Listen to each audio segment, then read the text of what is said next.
streaming. And so we're glad that you are a part of us, and we want to hear from you in one way, shape, or form today. And there's several ways that you can do that. Dr. Shepherd, we've been talking, of course, about quiet quitting, and we've been talking about that in terms of a postmodern resurgence of quiet quitting, which started out in the formal definition of doing the bare minimum, just the job description, just what it says do, never excelling above that, which essentially says no excellence, no excelling, just the bare minimum of what is required. It's a kind of checking out.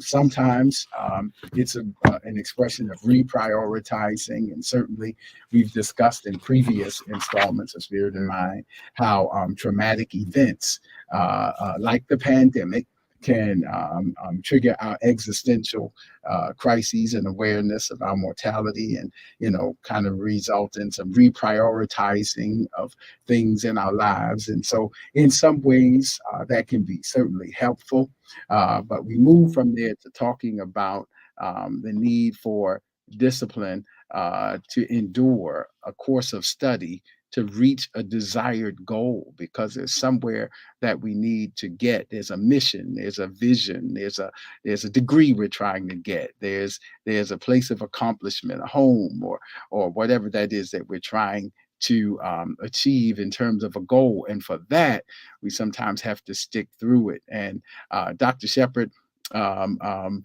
will recap some of the things as he feels led as it regards discipline. And then I want to add to that something that is particularly relevant to this week's events. Dr. Shepherd.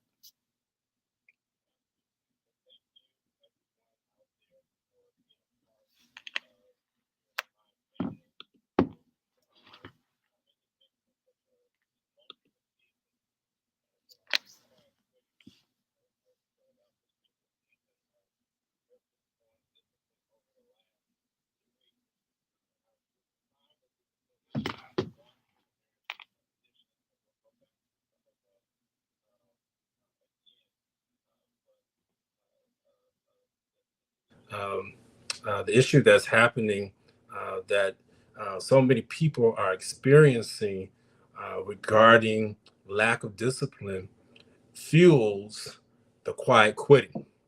And so that was one of the major issues of why we're dealing with discipline, because it's a dirty word. A lot of people don't want to be disciplined, they want to do their own thing. And you've heard us say that.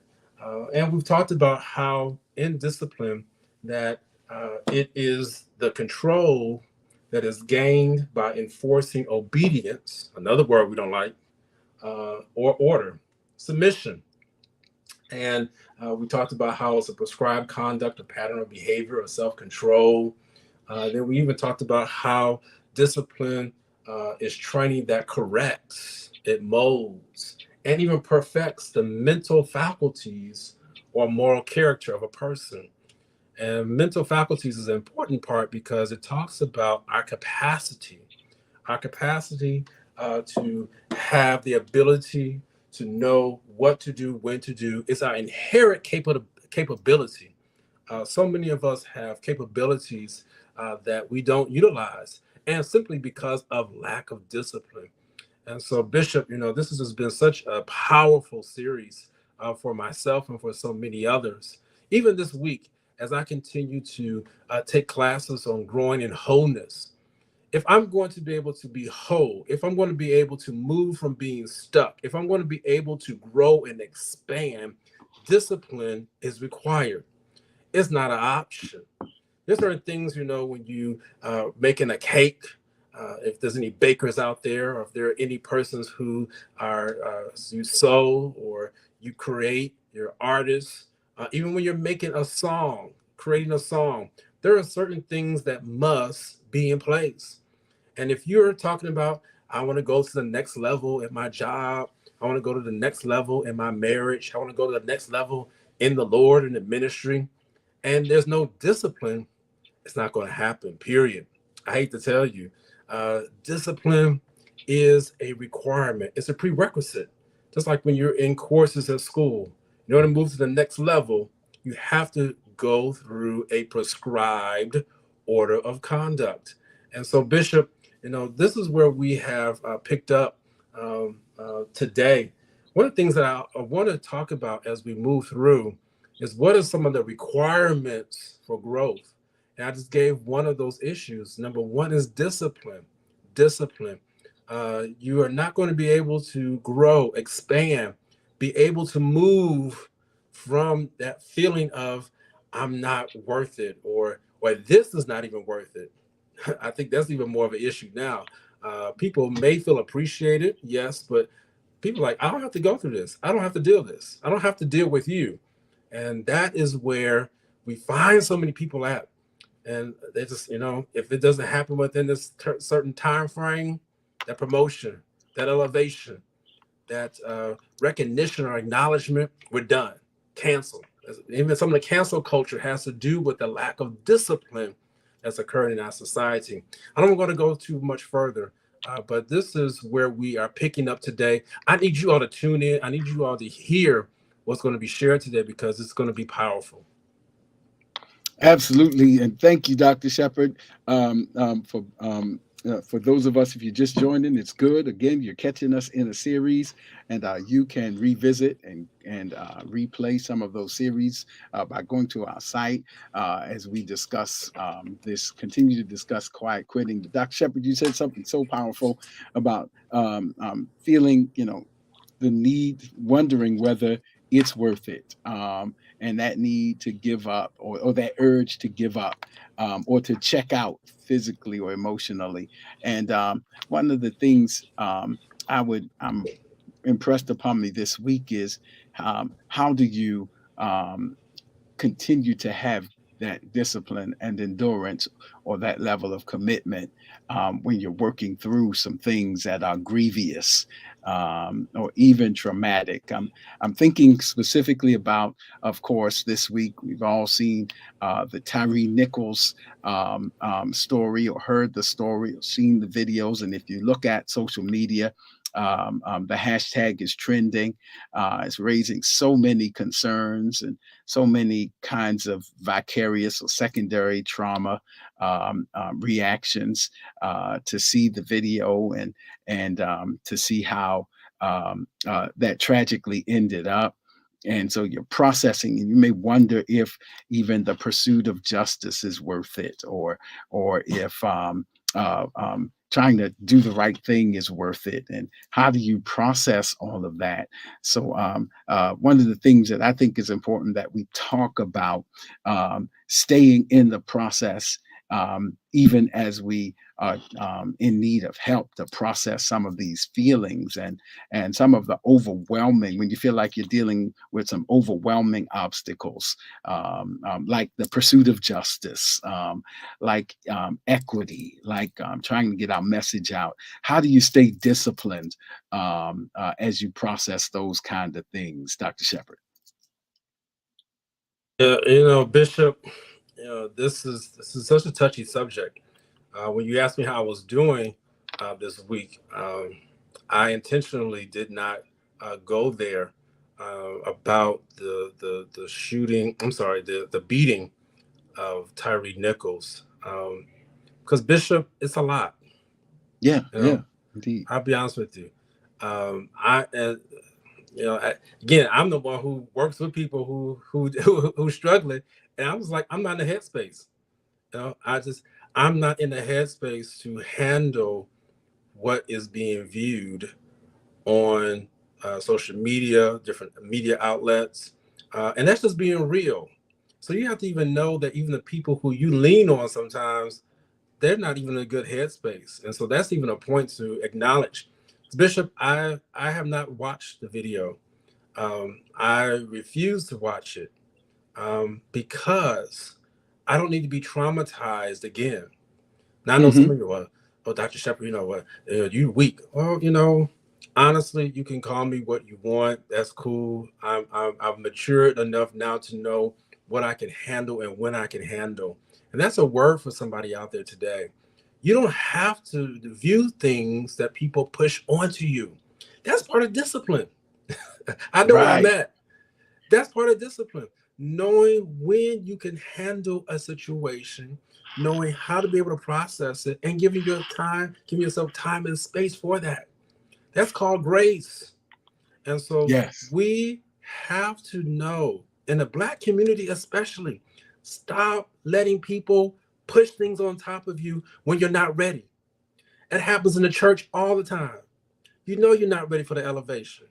You know you are not at a place where you are able to uphold the standards that is a part of that particular title.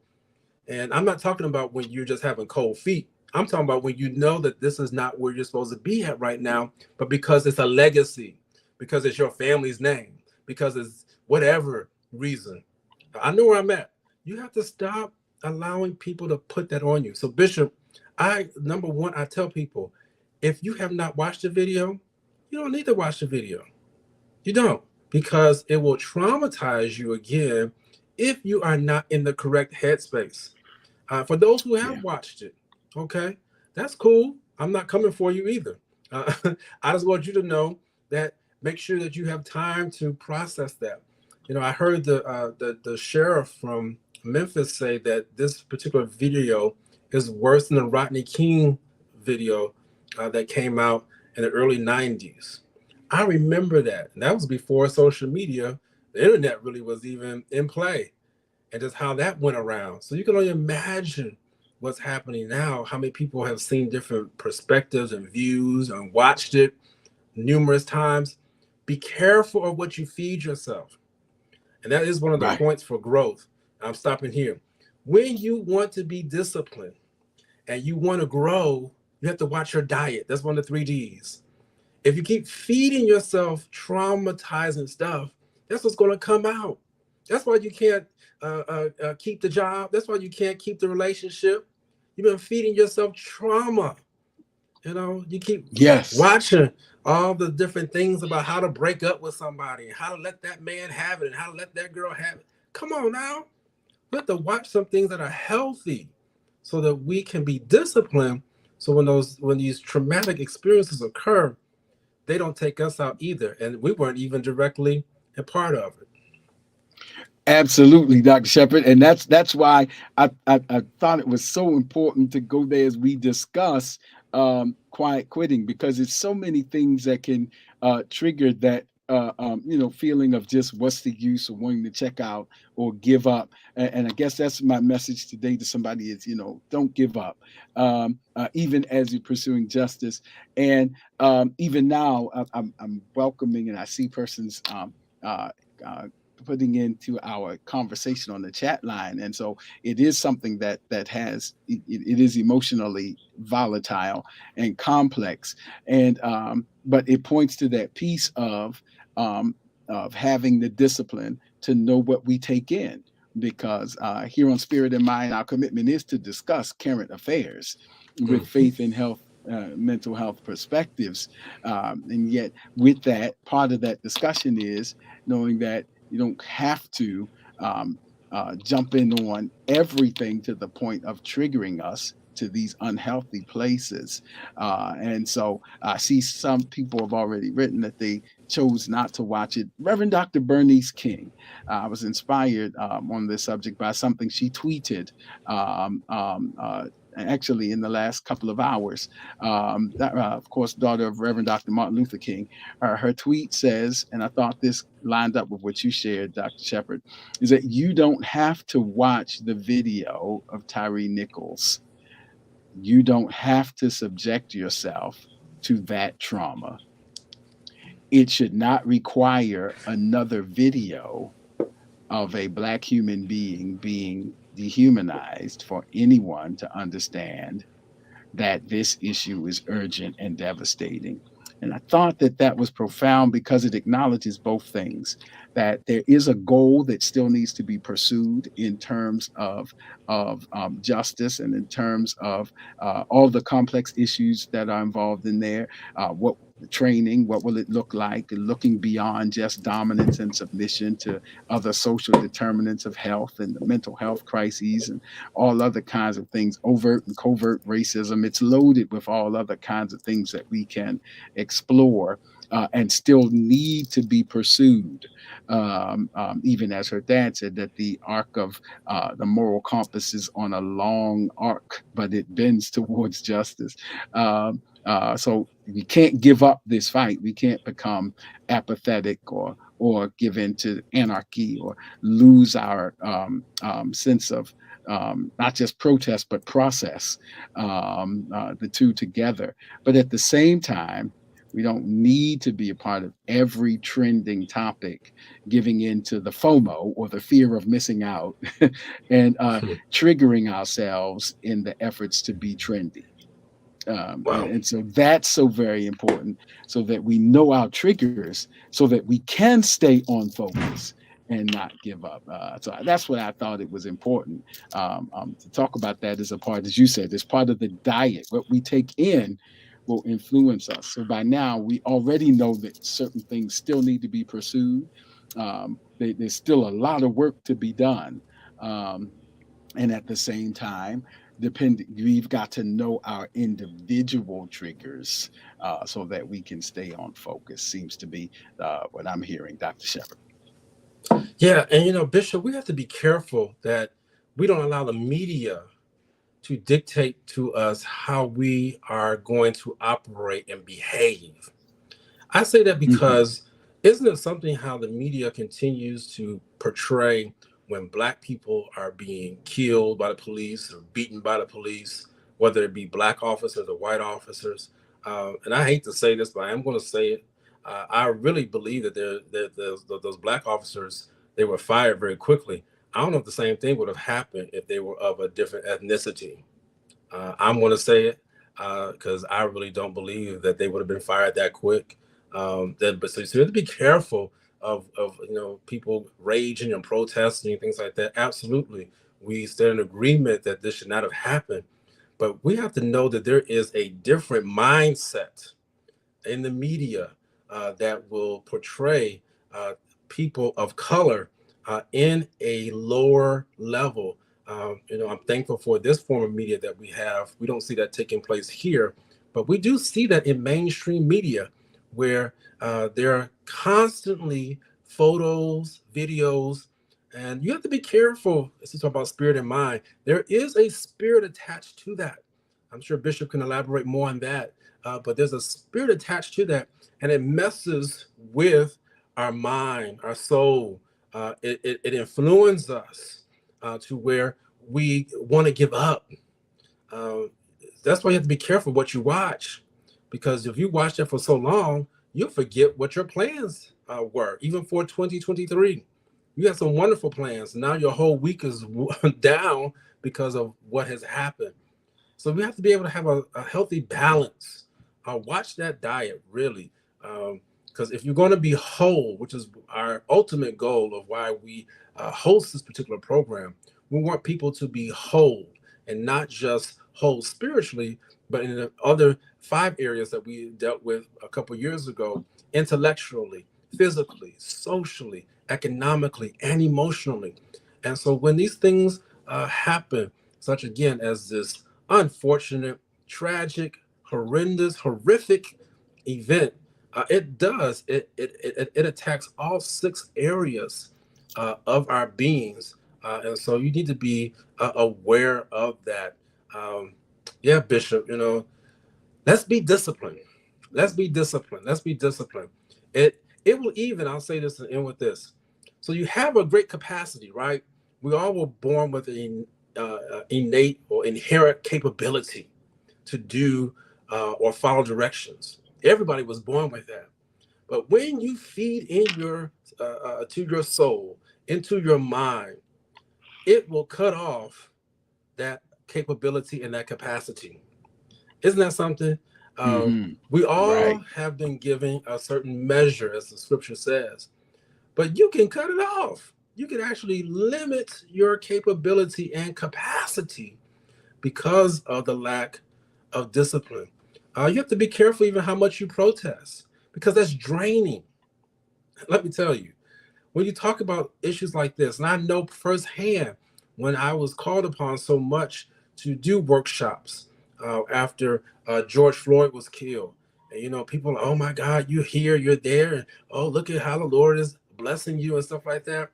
That's cool, but they have no clue as to the other side of how much energy it takes. Somebody out there knows exactly what I'm talking about.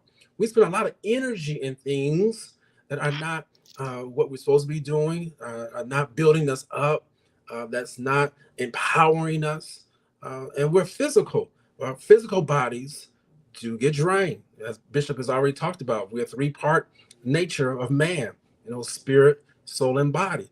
And so that physical body, when you're dealing with things like this, it will drain you. So you have to take care of yourself. And I urge you today, please, please, everyone, whether you're black, white, doesn't matter. You got to take care of yourself. In order to do that, you must be disciplined.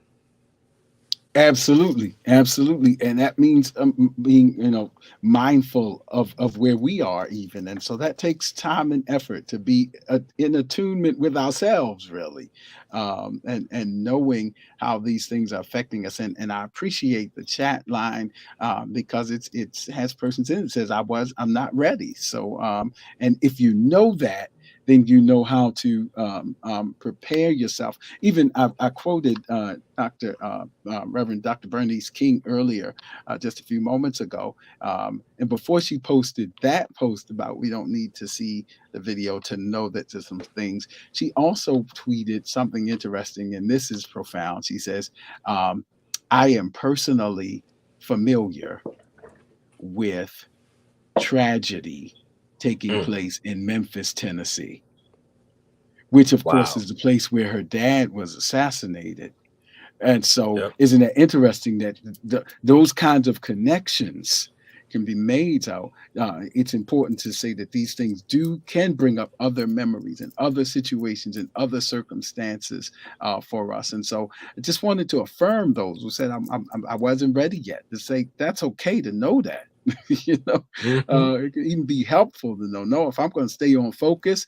And right now we were talking about that situation just because it's relevant, but it may be with any other situation in your life that requires us. In Hebrews it says sometimes you got to lay aside every weight that would so easily beset us, that it's going to pull you off course, because the course represents the discipline that you're trying to follow to get to the goal.